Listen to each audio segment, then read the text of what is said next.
હવે વાત કરીશું સમાચારની તો અમેરિકન સેનાએ પૂર્વ પ્રશાંત સમુદ્રી ક્ષેત્રના શંકાસ્પદ માદક પદાર્થની તસ્કરી કરી રહેલી બોટ પર ઘાતક હુમલો કર્યો છે, જેમાં બોટમાં સવાર 3 લોકોના મોત થઈ ચૂક્યા છે।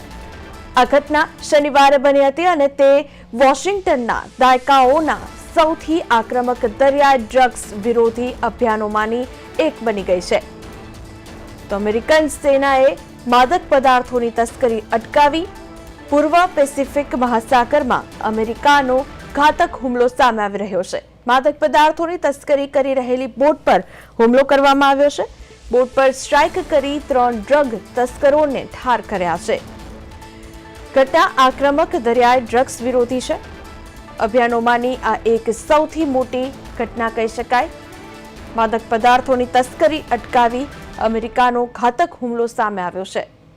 તસ્કરી કરી રહેલી બોટ પર હુમલો કરવામાં આવ્યો છે। અમેરિકાથી આ સમાચાર સામે આવી રહ્યા છે। તો પૂર્વ પેસિફિક મહાસાગરમાં અમેરિકાનો ઘાતક હુમલો હાલ અત્યારે સામે આવી રહ્યો છે। માદક પદાર્થની તસ્કરી કરી રહેલી બોટ પર આ હુમલો કરવામાં આવ્યો છે। સ્ટ્રાઇક કરીને 3 ડ્રગ તસ્કરોને ઠાર કરવામાં આવ્યા છે। અમેરિકન સેનાએ માદક પદાર્થની તસ્કરી અટકાવી છે। ખૂબ જ મહત્વના સમાચાર કહી શકાય।